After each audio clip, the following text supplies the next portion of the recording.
नमस्कार all of you. मैं M के सर हमारे YouTube channel advance physics classes 1899 में आप लोगों का सभी का स्वागत है। मैं आज आप लोगों के लिए अप्लाइड फिजिक्स के कुछ क्वेश्चन लेके आया हूँ। इम्पोर्टेंट क्वेश्चन यानी घूर्णन गति यानी रोटेशनल मोशन। रोटेशनल मोशन में जो है हम पढ़ेंगे आज दृढ़ पिंड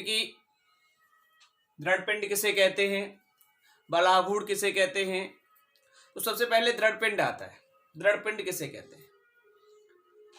दृढ़ पिंड वह पिंड होते हैं जिस पर हम कोई बाह्य लगाएं यानी बाहरी फोर्स लगाते हैं तो उस कणों के सापेक्ष कोई विस्थापन न हो। ऐसे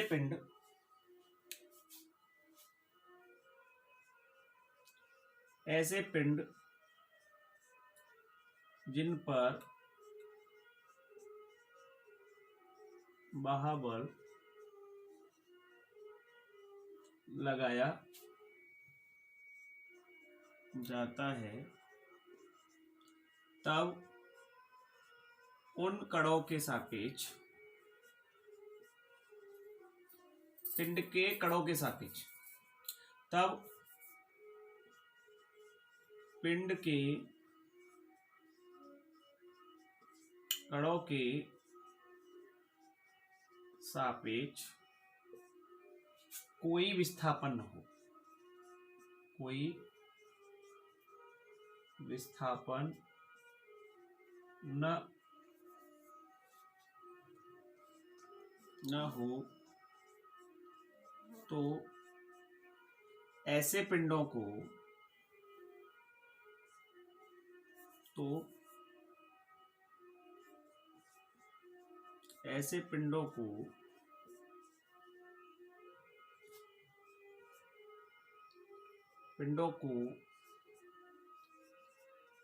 दृढ़ पिंड कहते हैं।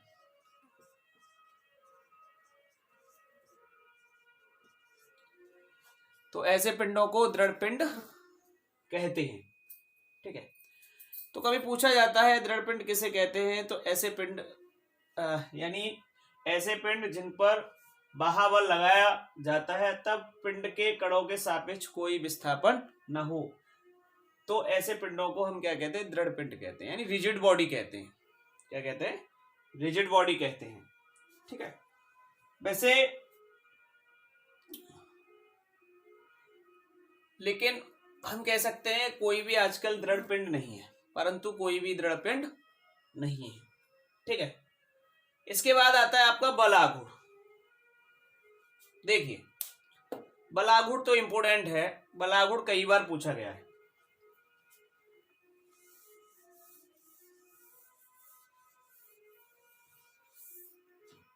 Movement of force.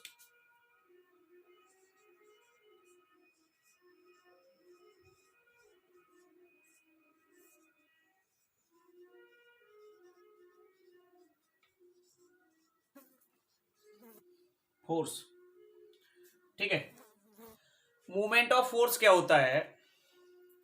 जब हम किसी पिंड पर बाह्य बल F लगाते हैं, जब हम किसी पिंड पर लगने वाला बल F तथा घूर्णन अक्ष से क्रिया रेखा तक की लंबवत दूरी के गुणनफल को, यानी किसी पिंड पर लगने वाला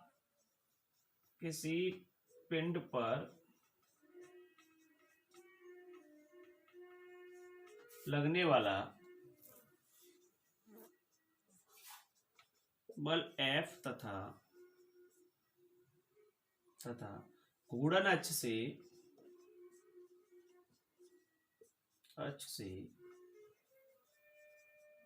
क्रिया रेखा तक की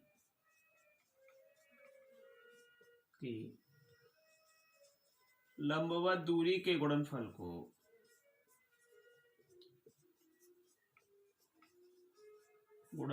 को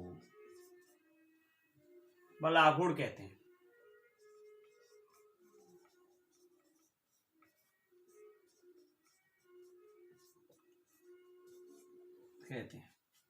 इसे टाउ से प्रदर्शित करते हैं। इसे टाउ से प्रदर्शित करते हैं। यह जो होती है सदिश राशि होती है। बलागुण क्या होता है? सदिश। यह एक सदिश राशि है।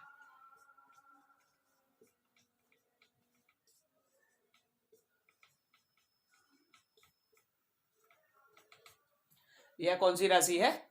सदिश राशि। यानी बलागुण जो होता है हमारा वेक्टर क्वांटिटी होता है, यानी किसी पिंड पर लगने वाला बल F तथा गुणन अक्ष से क्रिया रेखा तक की दूरी के गुणनफल को बलागुण कहते हैं। इसे टाउ से प्रदर्शित करते हैं। यह एक सदिश राशि है।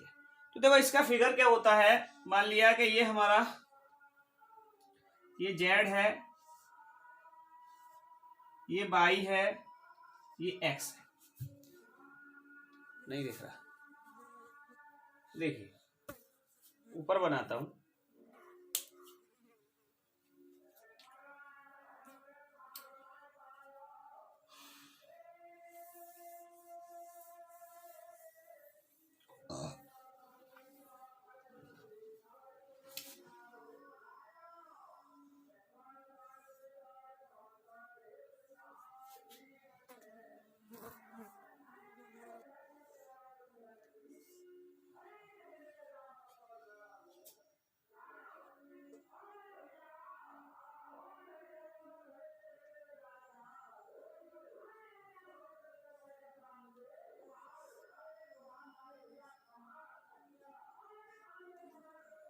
बिंदु P रखा हुआ है।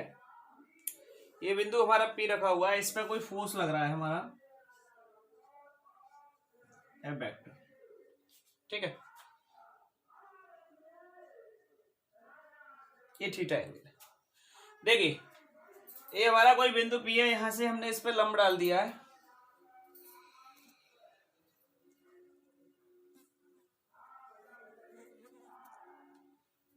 ठीक, ये हमारा थीटा एंगल है। ये क्या है? हमारा थीटा एंगल है। और ये क्रिया रेखा से दूरी जो है ना, ये आर वेक्टर। तो यहां से हम निकालेंगे, ये हमारा केंद्र बिंदु O है, ये Z है, और ये हमारी एक्स एक्सिस है, और ये हमारी वाई एक्सिस है। ये एक्स एक्सिस है, ये वाई एक्सिस है, ये Z है, ये बिंदु O है। तो यहां से टाउ की अगर वैल्यू निकालेंगे तो टाउ बराबर हमारा आ जाएगा F vector cross R vector, यानी vector F vector tau vector बराबर R vector into cross F vector. यानी बलागुण को टाउ का अदिश परिमाण अगर देखा जाए तो देखो वेक्टर जो होता है वो साइन की फॉर्म में चेंज हो जाएगा, एफ आर साइन हो जाएगा अदिश की फॉर्म में। ये सदिश राशि है।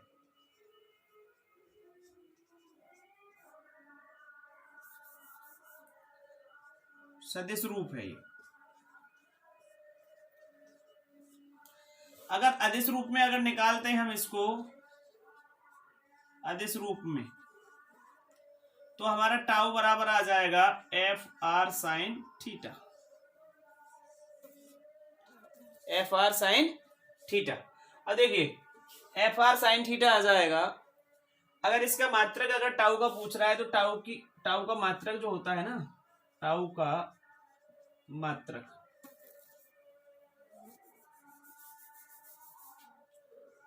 टाउ का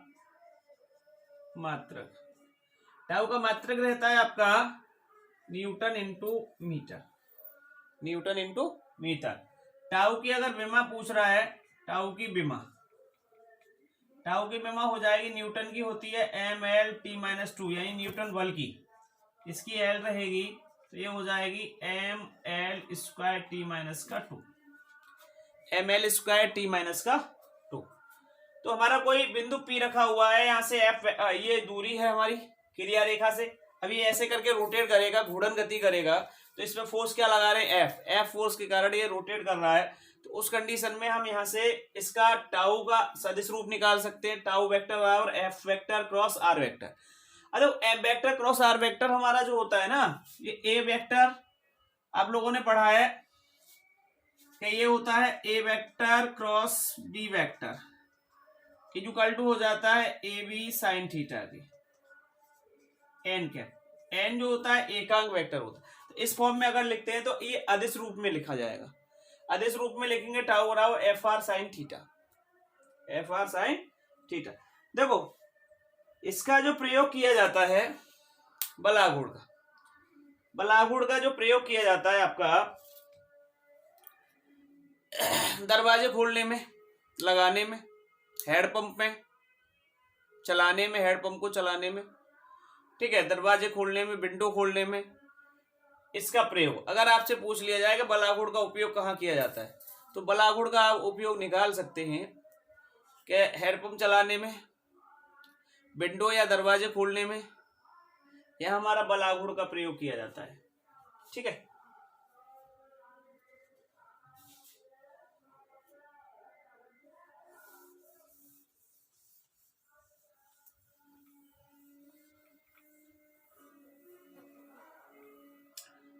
हमारे चैनल एडवांस फिजिक्स क्लासेस में को आप सब्सक्राइब करें, लाइक करें और शेयर करें। अगर आपको वीडियो अच्छी लगे तो कमेंट करें। देखिए अगला इसका बलागुण का दैनिक जीवन में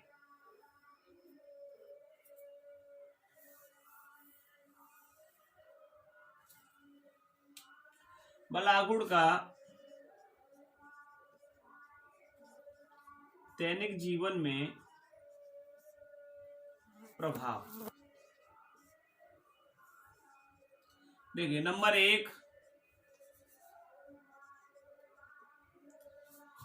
एक आपका हो जाएगा किवाड़ों पर हैंडल कब्जे, किवाड़ों पर हैंडल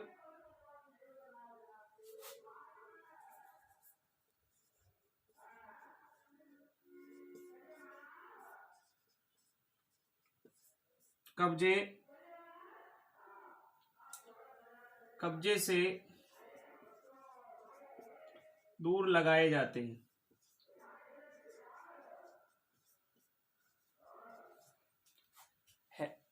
किवाड़ों पर हैंडल कब्जे से दूर लगाए जाते हैं।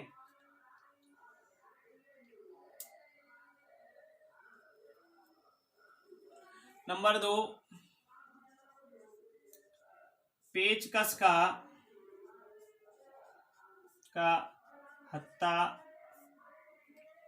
हत्था चौड़ा बनाया जाता है।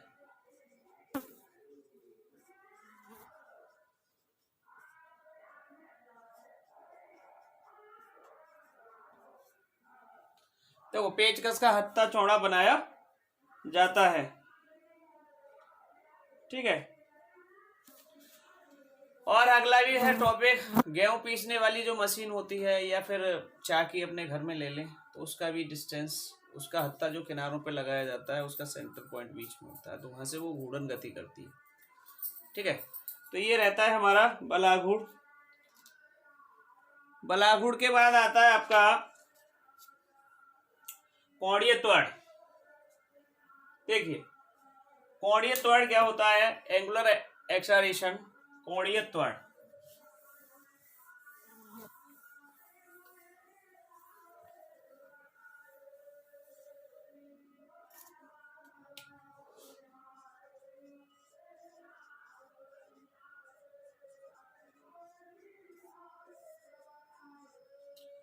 कोणीय त्वरण, एंगुलर एक्सेलरेशन। देखिए कोणीय त्वरण होता है आपका कोणीय वेग परिवर्तन की दर को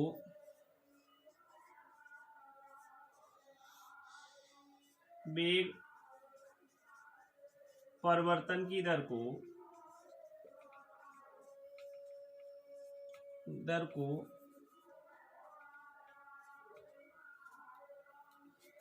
कोणीय त्वरण कहते हैं।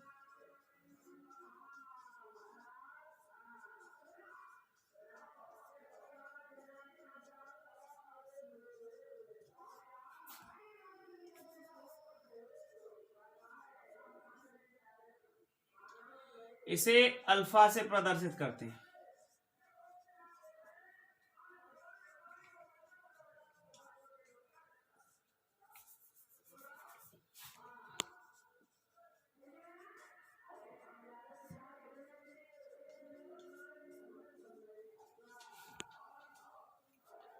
यह एक सदिश राशि है।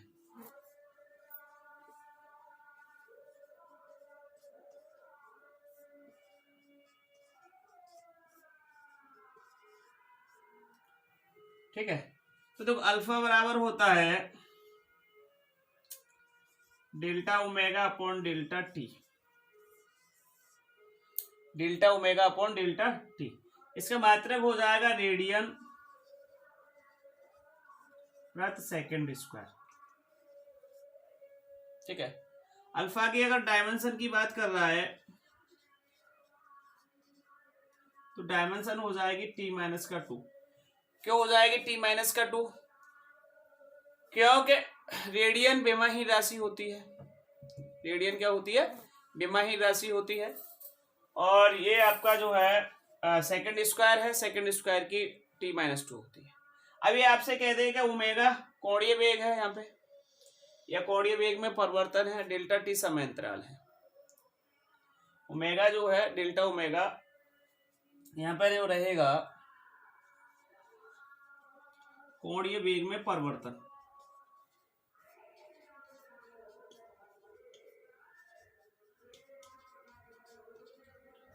कोणीय वेग में परिवर्तन रहेगा। ठीक है, डेल्टा टी जो रहेगा वो आपका समय अंतराल रहेगा। क्या रहेगा? समय अंतराल।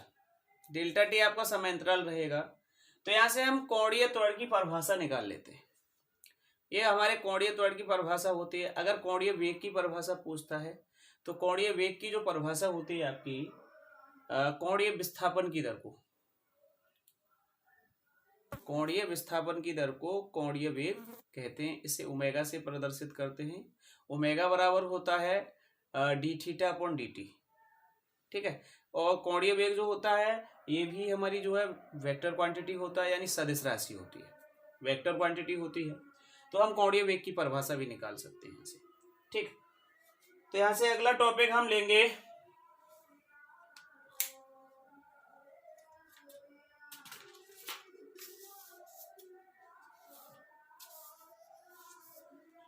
मूवमेंट ऑफ इनर्शिया, जड़त्व आघूर्ण। अगला नेक्स्ट टॉपिक है इसका मूवमेंट ऑफ इनर्शिया।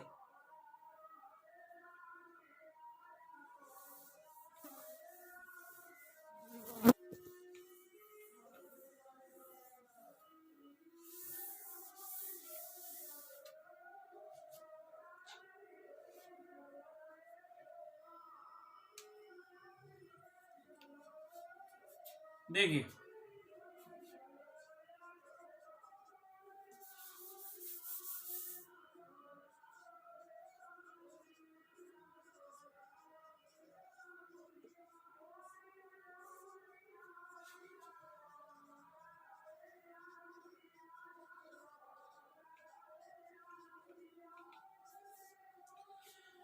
देखिए मूवमेंट ऑफ इनर्शिया क्या होता है? किसी पिंड के द्रव्यमान तथा घूर्णन अक्ष के परत लंबवत दूरी के वर्ग के गुणनफल, घूर्णन अक्ष के परत लंबवत दूरी के वर्ग के गुणनफल को हम क्या कहते हैं? जड़त्व आघूर्ण कहते हैं।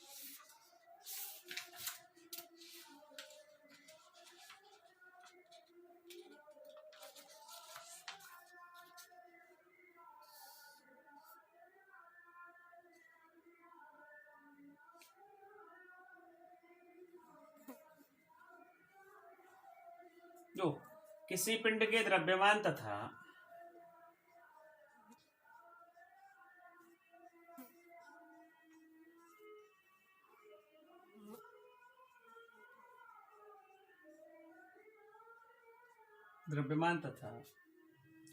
घूर्णन अक्ष के परत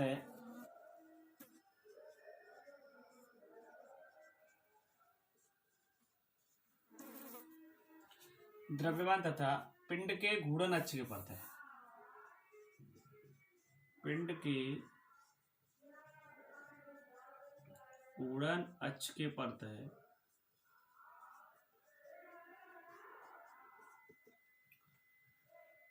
दूरी के वर्ग के गुणनफल को,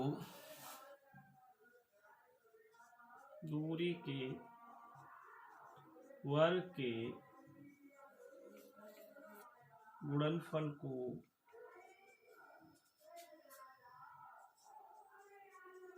जड़त्व आघूर्ण कहते हैं।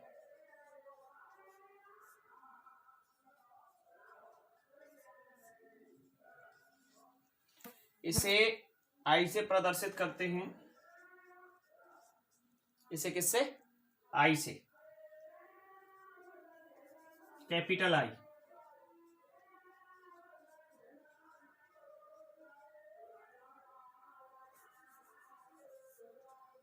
इसे आई से प्रदर्शित करते हैं।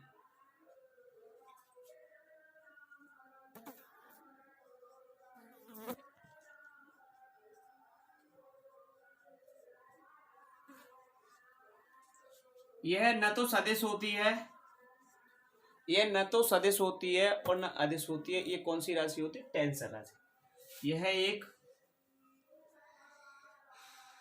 टेंसर राशि है। कौन सी राशि है? टेंसर राशि है। यह एक टेंसर राशि है। ठीक है, देखो मान लिया कोई भी पिंड हो, अगर कोई पिंड रखा हुआ है, मान लो कि ये हमारा कोई पिंड रखा हुआ है। ठीक है, ये हमारा कोई पिंड है, इसमें अनंत सूक्ष्म कण है, अनंत सूक्ष्म कण है। अनंत सूक्ष्म कणों से मिलकर जिस वस्तु की संरचना होती है उसी को हम क्या कहते हैं? पिंड कहते हैं। अनेक सूक्ष्म अनंत सूक्ष्म कण से मिलकर जो पिंड बना होता है उसको हम क्या कहते हैं? पिंड कहते हैं। मान लिया कि ये हमारा कोई पिंड है। ठीक है, वैसे तो आई बराबर यहाँ पे हो जाएगा, आई बराबर हमारा हो जाएगा mr²। mr², ये इसका फॉर्मूला रहेगा। अगर मात्रक की बात की जाए तो इसका किलोग्राम इंटू मीटर स्क्वायर हो जाएगा, किलोग्राम इंटू मीटर स्क्वायर। अगर आई की डायमेंशन की बात की जाए,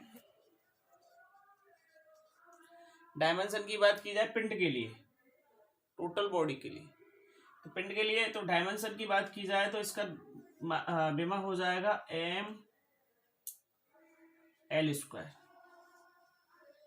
ml²। देखिए ये हमारा पिंड के लिए हो जाएगा। अगर पिंड की बात करेंगे तो ये पिंड के लिए mr² हो जाएगा। अगर इसमें कणों के लिए पूछ रहा है, अगर इसमें आपको कणों के लिए अगर पूछेगा तो कणों के लिए आपका डिफरेंट होगा, कणों के लिए जो रहेगा आपका अलग रहेगा। देखो कणों के लिए हो जाएगा आपका, मान लो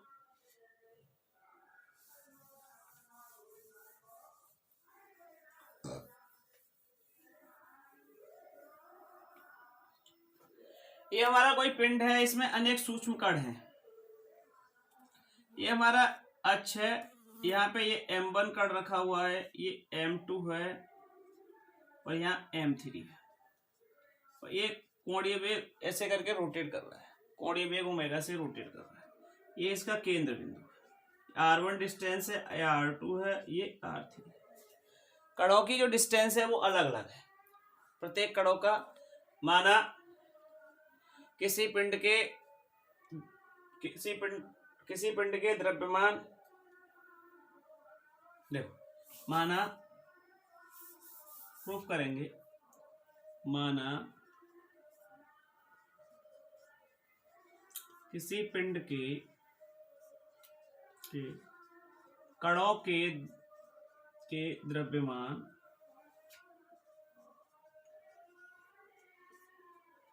क्रमशः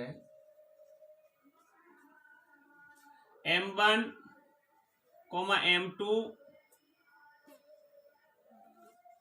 m3 डॉट डॉट mn तथा घूर्णन अक्ष के प्रत्यय दूरियां क्रमशः तथा घूर्णन अक्ष के परतः दूरियां क्रमशः r1, r2, r3 dot dot r हैं। तब कणों की, तब कणों का जड़त्व आगू, कणों का जड़त्व आगू। देखो पहले के लिए हो जाएगा I1 M1 R1 स्क्वायर, पहले कण के लिए I1 बराबर M1 R1 स्क्वायर, दूसरे कण के लिए I2 M2 R2 स्क्वायर, ऐसे ही प्रत्येक कण के लिए होगा। ठीक है, तो टोटल पिंड का द्रव्यमान निकालेंगे।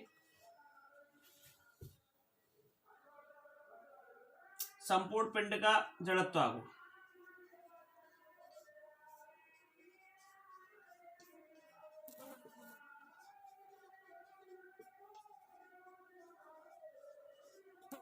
तो I बराबर हो जाएगा I1 प्लस का I2 प्लस का I3 डॉट डॉट डॉट।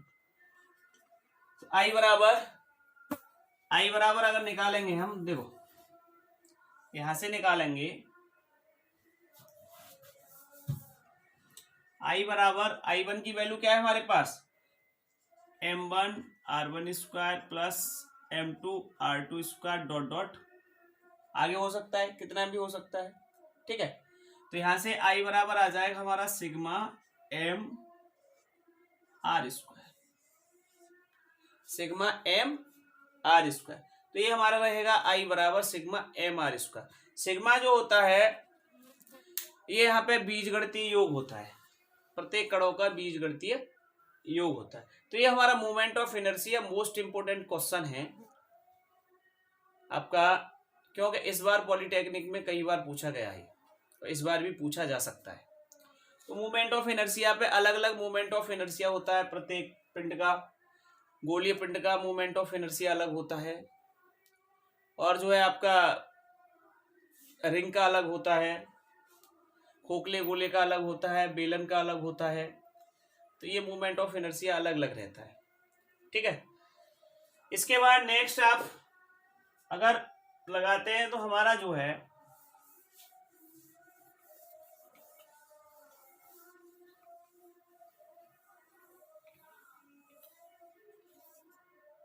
देखिए अगला आ जाता है इसमें घूर्णन गति के समीकरण।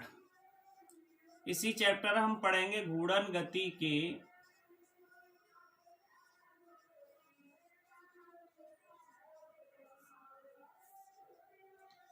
Rotational of equation motion. देखो घूर्णन गति के समीकरण क्या होते हैं हमारे, तीन प्रकार के होते हैं, कलन विधि से ही निकालते हैं हम। पहला हमारा होता है ओमेगा बराबर ओमेगा नॉट प्लस का अल्फा टी, अल्फा टी। दूसरा होता है हमारा थीटा बराबर ओमेगा नॉट टी प्लस का हाफ अल्फा टी स्क्वायर। तीसरा होता है आपका omega square omega naught square two alpha theta. ये तीन समीकरण होते हैं आपके। देखो ओमेगा जो होता है अंतिम कोणीय वेग होता है,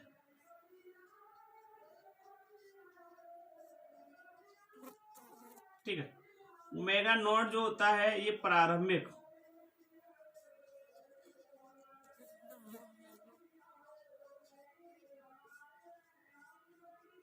कोणीय वेग होता है, अल्फा कोणीय त्वरण होता है। अल्फा क्या रहता है, कोणीय त्वरण। उसके बाद टी रह जाता है, टी समय रहता है, और थीटा कोणीय विस्थापन।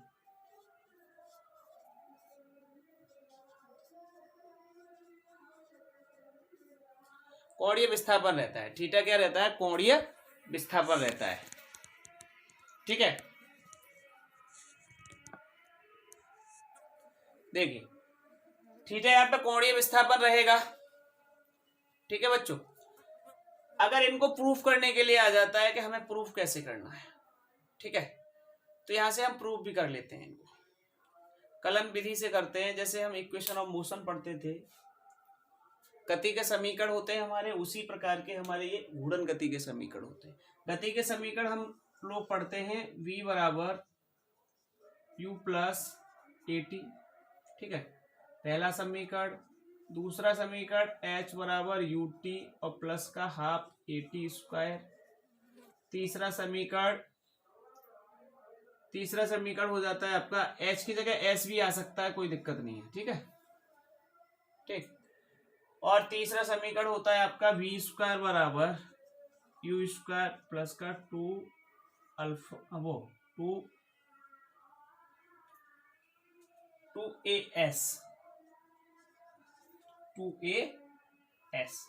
ठीक है।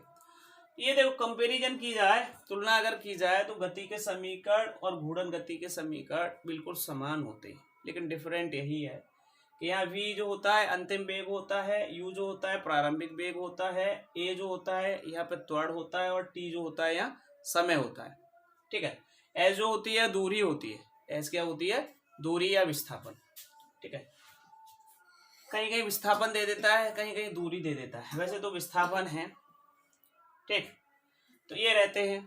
अगर इनको प्रूफ करने के लिए आ जाए, ये तो मैं प्रूफ करा चुका हूं, लेकिन ये प्रूफ करने के लिए आ जाए घूर्णन गति के समीकरण, तो हम घूर्णन गति के समीकरण को प्रूफ कर सकते हैं। देखो कैसे करेंगे। पहला समीकरण,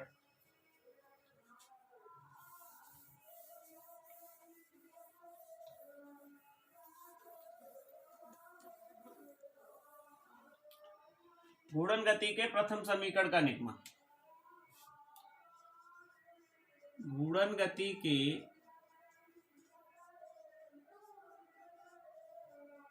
प्रथम समीकरण का निगमन। देखो प्रथम समीकरण का निगमन करेंगे तो हम यहां पे कर लेते हैं। देखिए घूर्णन गति का प्रथम समीकरण का निगमन करेंगे हम, तो हम कर सकते हैं कोणीय त्वरण की परिभाषा से।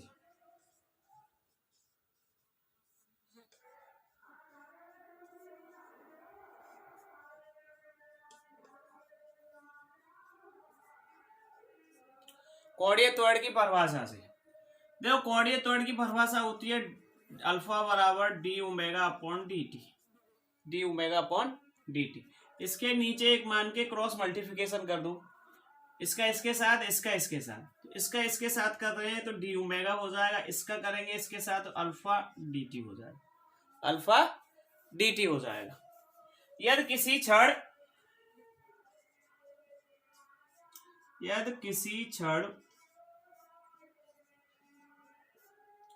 t बराबर क्या है, जीरो, t बराबर क्या है, जीरो, तो हमारा कोणीय वेग क्या रहेगा, ओमेगा बराबर ओमेगा नॉट, ओमेगा बराबर ओमेगा नॉट।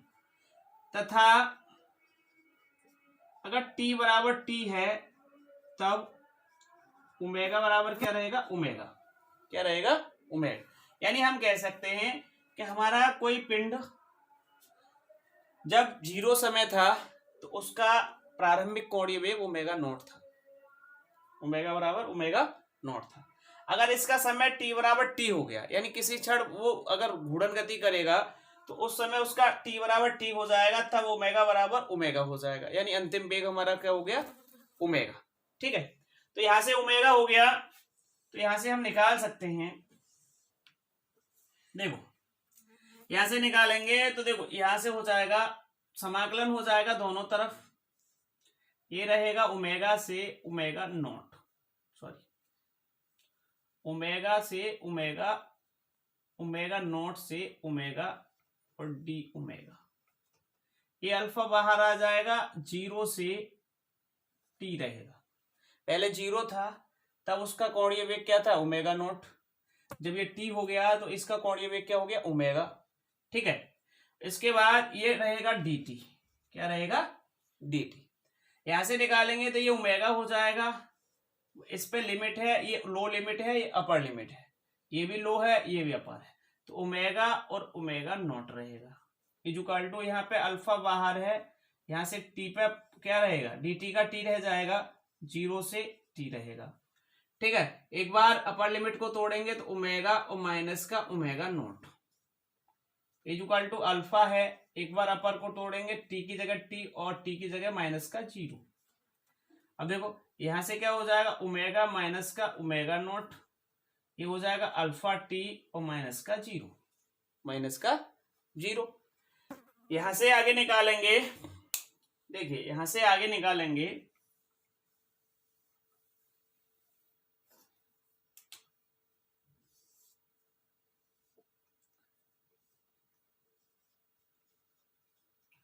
तो ये देखो ओमेगा बराबर आ जाएगा, ओमेगा नॉट इधर जाएगा, ओमेगा नॉट प्लस का अल्फा टी। ये प्रथम समीकरण प्रूफ हो गया आपका, ये आपका प्रथम समीकरण प्रूफ हो गया। तो हम यहां से घूर्णन गति के समीकरणों को निकाल सकते हैं। घूर्णन गति का ओमेगा बराबर ओमेगा नॉट प्लस का अल्फा टी रहेगा। क्या रहेगा, अल्फा टी। ठीक है। दूसरा समीकरण आपका रहेगा इसी में, दूसरे समीकरण का निगमन। देखो यहां से निकालेंगे दूसरे समीकरण का निगमन।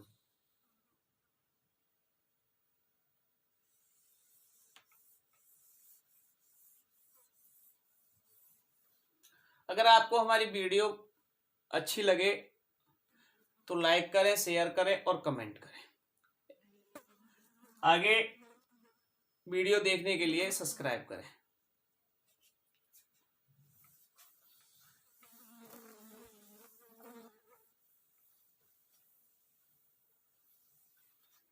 देखिए द्वितीय समीकरण क्या रहेगा इसका, घूर्णन गति के द्वितीय समीकरण का निगमन।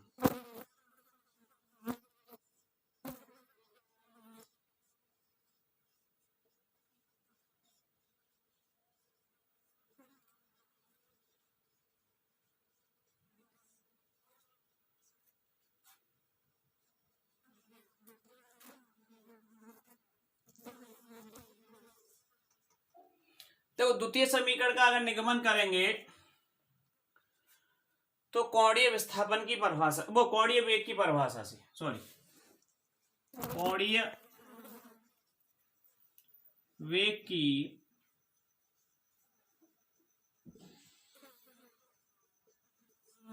परिभाषा से। तो कोणीय वेग की परिभाषा क्या होती है, ओमेगा बराबर होता है D theta upon D T, D theta upon D T. तो देखो एक मान के वही क्रॉस मल्टीप्लिकेशन कर लो, इसका इसके साथ कर लो, इसका इसके साथ कर लो। तो डी थीटा बराबर, डी थीटा का एक के साथ करूंगा तो डी थीटा हो जाएगा, ओमेगा का इसके साथ करूंगा ओमेगा डी टी हो जाएगा। देखो ओमेगा का मान समीकरण 1 से, अभी हमने समीकरण 1 का मान निकाला था। देखो ओमेगा बराबर निकाला था ओमेगा नॉट प्लस का अल्फा टी। तो ओमेगा का मान समीकरण 1 से रखने पर, ओमेगा का मान समीकरण 1 से रखने पर, देखो सिंपल है, बहुत सिंपल है। देखो ये वाला निकाला था फर्स्ट समीकरण का हमने, प्रथम समीकरण का जो निकाला था ओमेगा बराबर ओमेगा नॉट प्लस का अल्फा टी निकाला था। तो हम यहाँ पे रख देंगे ओमेगा की जगह पे, इस जगह पे ओमेगा की जगह पे रखेंगे। तो देखो d theta is equal to आपका हो जाएगा ओमेगा नॉट और प्लस का alpha t into d t, into d t. ये अल्फा टी है हमारा, ठीक है। तो देखो अंदर गुणा करेंगे इसमें डी टी, तो देखो ओमेगा नॉट है, ओमेगा नॉट डी टी हो जाएगा, प्लस इसका इसके साथ करेंगे तो alpha t into d T हो जाएगा, टी इंटू डी टी। तो देखो दोनों तरफ समाकलन करने पर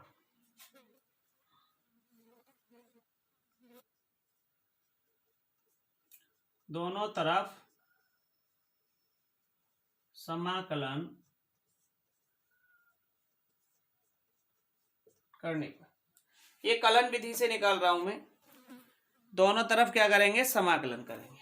दोनों तरफ समाकलन करने पर तो ये हो जाएगा इंटीग्रेशन डी थीटा 0 से थीटा, इसका ओमेगा नॉट बाहर ले लो 0 से टी, ये रहेगा डी टी, प्लस अल्फा बाहर ले लो 0 से टी, ये रहेगा T into d T, T into d T.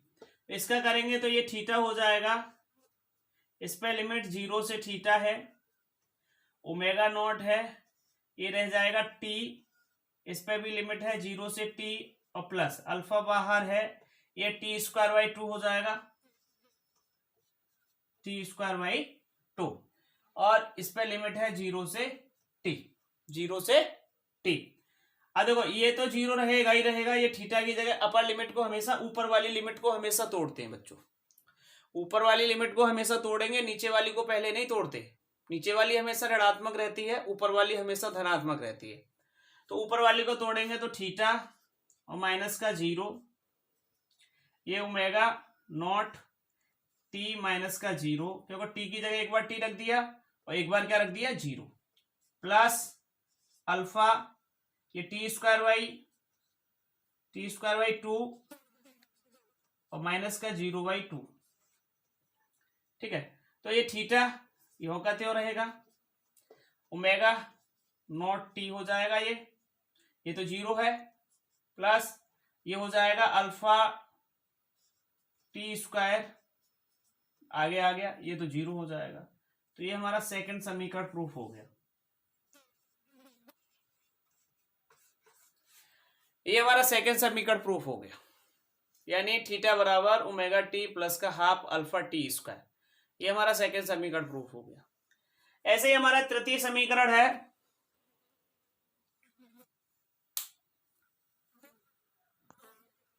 देखिए ये हमारा आ जाएगा द्वितीय समीकरण, हमने द्वितीय समीकरण आपका प्रूफ कर लिया। इसके बाद हम तृतीय समीकरण अगर निकालते हैं तो तृतीय समीकरण क्या हो, घूर्णन गति का तृतीय समीकरण का निगमन। देखिए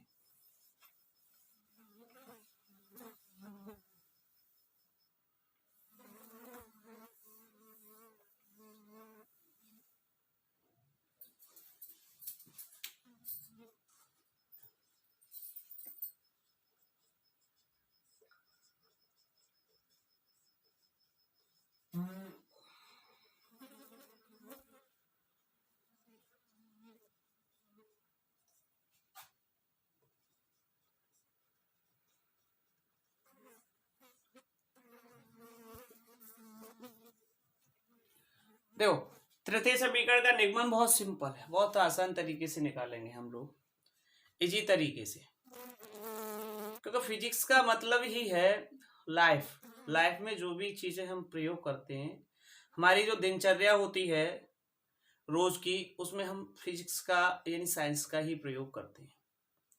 आप कोई भी स्टेप ले लो, या आप चल रहे हो, चलते समय, घूमते समय, टहलते समय, खाते समय, पीते समय, ये सब फिजिक्स के लॉजिक हैं, ठीक है।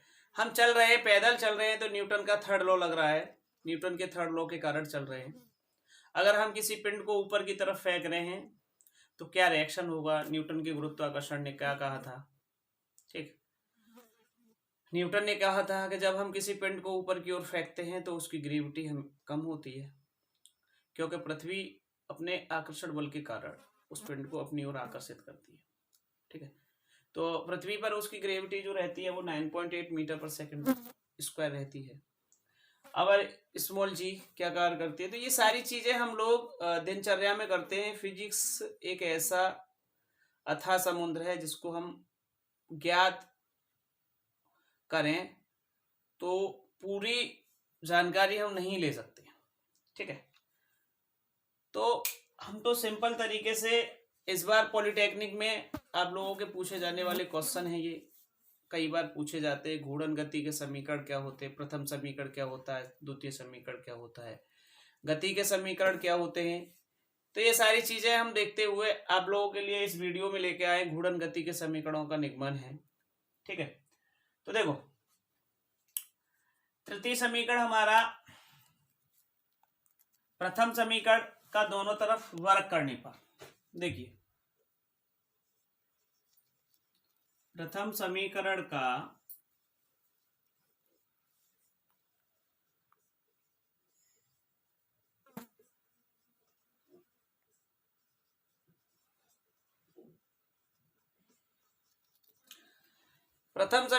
दोनों तरफ वर्ग करने पर, देखो इसको प्रथम समीकरण से ही निकाल लेते हैं। पहले वाले समीकरण को हम कोणीय त्वरण की परिभाषा से निकालते हैं, दूसरे वाले समीकरण को हम कोणीय वेग की परिभाषा से निकालते हैं, लेकिन तृतीय समीकरण को हम प्रथम समीकरण का वर्ग करने पर, दोनों तरफ वर्ग करने पर, तो देखो प्रथम समीकरण आया था हमारा ओमेगा ओमेगा नॉट प्लस का अल्फा टी, तो इसका वर्ग कर देंगे दोनों तरफ, वर्ग कर दिया हमने दोनों तरफ, ठीक है।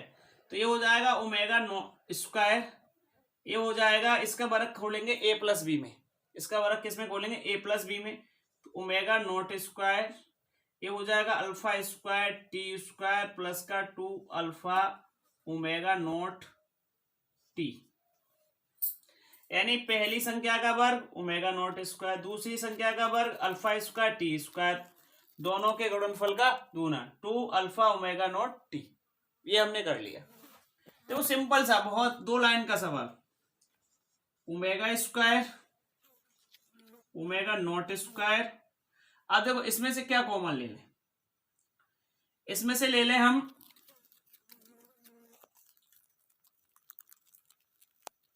2 अल्फा टी। देखिए इसमें से 2 अल्फा कॉमन ले लें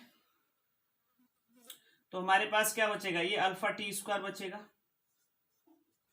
अब यहां 2 है नहीं है तो इसके नीचे 2 का भाग हो जाएगा, प्लस 2 अल्फा कॉमन में चला गया तो ओमेगा नॉट टी बचा, ओमेगा नॉट टी बचा। ये देखो किसके बराबर होता है, थीटा के, द्वितीय समीकरण से, द्वितीय समीकरण से ये थीटा के बराबर होता है, देख लेना, द्वितीय समीकरण से, ठीक है। तो ओमेगा स्क्वायर बराबर omega naught square plus 2 alpha theta, ये तीसरा प्रूफ हो गया,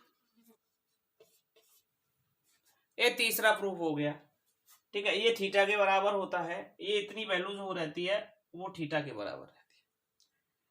तो हमारी वीडियो अच्छी लगे तो शेयर करें, कमेंट करें और सब्सक्राइब करें। थैंक यू, धन्यवाद। ऐसी वीडियो देखने के लिए कमेंट करें और शेयर करें। आगे मैं इसी चैप्टर की वीडियो लेके आऊंगा जिसमें हम लोग पढ़ेंगे कोणीय संवेग, एंगुलर मोमेंटम, संवेग क्या होता है, और फिर हम अलग अलग इसमें मूवमेंट ऑफ इनर्शिया पढ़ेंगे। Thank you.